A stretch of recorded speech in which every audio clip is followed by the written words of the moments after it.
மயான பக்கம் போனீங்கன்னா, சுடுகாடு பக்கம் போனீங்கன்னா, முடி எரியிற ஸ்மெல் வரும். அந்த ஸ்மெல்லு நல்லா கேட்டுங்க, எரியிறது பொணம் எரியிற மாரி ஸ்மெல்லு, முடி எரியிற ஸ்மெல்லு. ஆக்ரோஷமா இருக்குது. அது வந்து இந்த மாரி எரியிற ஸ்மெல்லு வீட்டுக்குள்ள சுத்தி வந்தா, 2 டைம் வந்தா கூட நீங்க நார்மலா எடுத்துக்கங்க. பிரச்சனை இல்ல. அது காத்துல அப்படியே போம்போது வரும்.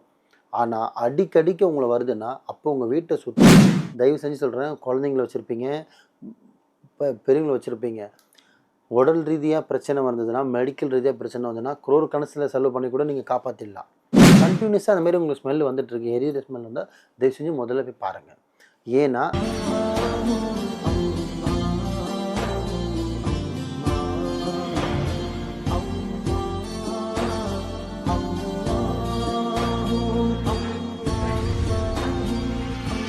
மரிஜன்ம நேயர்கள் அனைவருக்கும் அன்பான வணக்கங்கள். புழல் காவாங்கரை ட்ரிபிள் டவர்ஸ்ல இருக்கக்கூடிய மாலிக் பாய் அவர்களை தான் சந்திக்க வந்திருக்கோம். வணக்கம் பாய். வணக்கம்மா. பாய், நிறைய நல்ல பதிவுகள் நீங்க கொடுக்குறீங்க. இன்னைக்கு வந்து கமெண்ட்ல கேட்ட ஒரு கேள்வி தான் நான் எடுத்துட்டு வந்திருக்கேன். என்னன்னா, இவங்க வீட்ல வந்து அடிக்கடி ஒரு மாதிரி கருகுன ஸ்மெல், எரிஞ்ச ஸ்மெல் வருதாம். இவங்க கிடுகிடுன்னு ஓடி போய் கேஸ்லாம் பார்த்தாக்க கேஸ்லாம் ஆஃப்ல தான் இருக்கு, எதுவுமே எரியல. ஆனா அந்த ஸ்மெல் மட்டும் அடிக்கடி வந்துகிட்டே இருக்கு அப்படின்னு இருக்காங்க. எதனால பாய் இந்த மாதிரி ஒரு வாசனை துர்நாற்றம் வருது? நல்லா கேட்டீங்க. நம்போ இந்த வாசனைக்கு நெறைய வீடியோ, நெறைய பதிவு நம்ம போட்டிருக்கோம் ஆல்ரெடி. ஞாபகம் இருக்குங்களா? ஆமா. ஆனா, நானும் அந்த கமெண்ட் பார்த்தேன். ம்.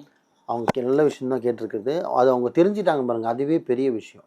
ஏன் அப்படின்னா, நெறைய பேருக்கு வந்து பார்த்தீங்கன்னா, வீட்ல ஒரு ஏவல், பில்லி, சூனியம், ஒரு ஆத்மா அது நடமாட்டம் இருக்கும்போது நெறைய பேரால உணரவே முடியாது. எப்படி? உடம்ப ஒரு பாடுபடுத்தும், குடும்பத்த ஒரு பாடுபடுத்துமே தவிர, கஷ்டப்படுவானே தவிர ஏன் நடக்குதுன்னு தெரியாது. ஆனா, இவங்க அத உணர்றாங்க. அந்த ஸ்மெல்ல வந்து இவங்க சுவாசிக்க முடியுது. அந்த உணர்ற அளவுக்கு அவங்க உடம்புல கெப்பாசிட்டி இருக்குன்னு அர்த்தம். ஸோ, நல்லா தெரிஞ்சுக்கங்கம்மா. ஒரு வீட்ல வந்து முடி எரியிற ஸ்மெல்லு, கருகுன வாசனம். மயான பக்கம் போனீங்கன்னா, சுடுகாடு பக்கம் போனீங்கன்னா, முடி எரியிற ஸ்மெல்லு வரும். அந்த ஸ்மெல்லு நல்லா கேட்டுங்க, எரியிறது பொணம் எரியிற மாரி ஸ்மெல்லு, முடி எரியிற ஸ்மெல்லு. ஆக்ரோஷமா இருக்குது. அது வந்து இந்த மாரி எரியிற ஸ்மெல்லு வீட்டுக்குள்ள சுத்தி வந்தா, ஒரு தடவ வந்ததுன்னா, அத நீங்க நார்மலா எடுத்துக்கங்க. 2 டைம் வந்தா கூட நீங்க நார்மலா எடுத்துக்கங்க. பிரச்சனை இல்ல. அது காத்துல அப்படியே போம்போது வரும். ஆனா, அடிக்கடிக்க உங்கள வருதுன்னா, அப்போ உங்க வீட்ட சுத்தி ஆத்மாவோட நடமாட்டம் இருக்குன்னு ஆணித்தனமா நான் சொல்லுவேன். ஏன் அப்படின்னா, முழுக்க முழுக்க எரிஞ்ச ஆத்மா மட்டும் தான் அந்த மாரி கருகுன வாசனை வரும். எப்படி? ஆமா. எரிஞ்சு எப்படின்னா, இப்போ உடம்பு சரியாம இருந்து மரணித்து எடுத்து போய் வர்ற ஆத்மா கிடையாது. தன்னை தானே அழிச்சிக்கிறது. புரியுதுங்களா? தன்னை தானே அழிச்சிக்கிறதோ, தன்னை எரிச்சிக்கிறது, அந்த பாதி எரிஞ்சு அது எப்படின்னா, வாழ்க்கைய அனுபவிக்காம இறந்துடுறாங்க இல்லையா? அவங்க மட்டும் தான் இந்த மாரி ஆக்ரோஷத்துல இருப்பாங்க. இல்ல தன் கணவனால வந்து சில பேர் பார்த்தீங்கன்னா, அந்த ஃபர்ஸ்ட்லாம் வந்து என்ன சொல்றது, அடி உத தாங்க முடியாம, பிரச்சனைகள் தாங்க முடியாம, சந்தேகப்படுறதுனால 2 பேர் அவங்கள தன்னை அழிச்சிக்கிறாங்க. அந்த மாரி அழிச்சிக்கினவங்க மட்டும் தான் 100% இந்த மாரி வருவாங்க. அடிச்சு சொல்ல முடியும், ஆணித்தனமா சொல்ல முடியும். மக்களே, நான் உங்களுக்கு ஷார்ட்டா சொல்லியிருக்கேன். தயவு செஞ்சு சொல்றேன், குழந்தைங்கள வச்சிருப்பீங்க, பெரியவங்கள வச்சிருப்பீங்க. உடல் ரீதியா பிரச்சனை வந்ததுன்னா, மெடிக்கல் ரீதியா பிரச்சனை வந்ததுன்னா, குரோர் கணக்குல செலவு பண்ணி கூட நீங்க காப்பாத்திடலாம். ஆனா, ஏவல் மூலியமாவும், இந்த மாரி ஜின்னு மூலியமாவும், சைத்தான் மூலியமாவும் நீங்க அவஸ்தைப்பட்டீங்கன்னா, கோடி ரூபாய் நீங்க வச்சா கூட உங்கள காப்பாத்த இங்க ஆள் இல்ல. முடியாது. ஏன்னா, சீக்கிரத்தில உடம்பு விட்டு போவாது. உங்கள மொத்தத்தையும் உறிஞ்சி சக்க மாரி, கரும்பு ஜூஸ் எப்படி கரும்பு சக்க மாரி போட்டு ஜூஸ் குடிக்கிறோமோ, அந்த மாரி நம்மள யூஸ் பண்ணிட்டு போயிடும். அதனால தயவு செஞ்சு அந்த மாரி கொஞ்சம் சிம்ப்டம்ஸ் இருக்கும்போதே, நீங்க என்கிட்ட தான் வரணும்னு அவசியம் இல்ல. பக்கத்துல இருக்க ஒரு பள்ளிவாசல் ஒரு ஹஜரத் கிட்டயோ, இல்ல தர்கால இருக்கிற ஹஜரத் கிட்டயோ, இல்ல ஒரு சாமியார் கிட்டயோ போயிட்டு, ஜெனூனான ஆளுங்கிட்ட போயிட்டு முதல்ல உங்கள நீங்க பார்த்துக்கங்க. உடம்புல விஷயம் இருக்கு, உடம்புல ப்ராப்ளம் இருக்கு, கை வலி, கால் வலி, தலைவலி, வயிறு வலி, இதெல்லாம் தான் நீங்க மெடிக்கல் ரீதியா பாருங்க. உங்க வீட்ல சுத்தி ஒரு அமானுஷ்ய ஒரு சேட்டை இருக்குன்னா, ஃபர்ஸ்ட் அட்டெம்ப்ட் விட்டுருங்க, செகண்ட் தடவ விட்டுருங்க. கன்டினியூஸா அந்த மாரி உங்களுக்கு ஸ்மெல் வந்துட்டு இருக்கு, எரியிற ஸ்மெல் வந்தா, தயவு செஞ்சு முதல்ல போய் பாருங்க.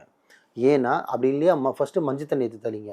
2வது பள்ளிவாசல்லேருந்தோ, இல்ல கோவில்லேருந்தோ தீர்த்தத்த தெளிங்க. இல்ல கோவில்ல இருக்கிற குளத்து தண்ணி எடுத்து வந்து தெளிங்க. கடல்லேருந்து தண்ணி எடுத்து வந்து தெளிங்க. ஆறுலேருந்து தண்ணி எடுத்து வந்து தெளிங்க. இதெல்லாம் வந்து புனிதமானது. புரியுதுங்க? இதெல்லாமே தெளிச்சும் அந்த ஸ்மெல் அடங்க மாட்டேன்து. அப்போ வந்துக்கிட்டே இருக்குன்னா, அப்போ உங்கள சுத்தி சுத்தி வருதுன்னு அர்த்தம். உங்கள ஒண்ணும் பண்ணாது. ஆனா, ஒரு நாள் மாரி ஒரு நாள் இருக்காது. அடிச்சதுன்னா 20 வருஷம்னா கூட உங்களால எந்திரிக்க முடியாது. அப்புறம் நீங்க நடந்து வர மாட்டீங்க. உங்கள தூக்கிட்டு தான் வரணும். அந்த நிலைமைக்கு ஆயிடும்.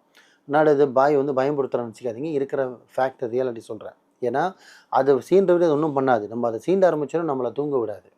அதனால் முடிஞ்சளவு கேர்ஃபுல்லாக இருங்க. இந்த மாதிரி எரிஞ்ச ஸ்மெல்லு, தீர ஸ்மெல்லு, முடி கருகிற ஸ்மெல்லு, ரொம்ப புனம் எரிகிற ஸ்மெல்லு வந்ததுன்னா முதல்ல உங்கள் வீட்டை உங்களையும் நீங்கள் சோதிக்கணும், உங்கள் வீட்டையும் நீங்கள் சோதிக்கணும். முடிஞ்ச அளவுக்கு இதை முதல்ல ஃபாலோ பண்ணுங்கள். நல்லதே நினைங்க, நல்லதே செய்யுங்க, நல்லதே நடக்கும். இன்ஷா அல்லாஹ்.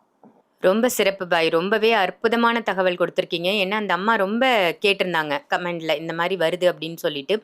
கண்டிப்பா அவங்களுக்கும் மற்ற நேயர்களுக்கும் கூட இது ரொம்ப பயனுள்ள பதிவா அமைஞ்சிருக்கும். நன்றி பாய். நன்றிம்மா.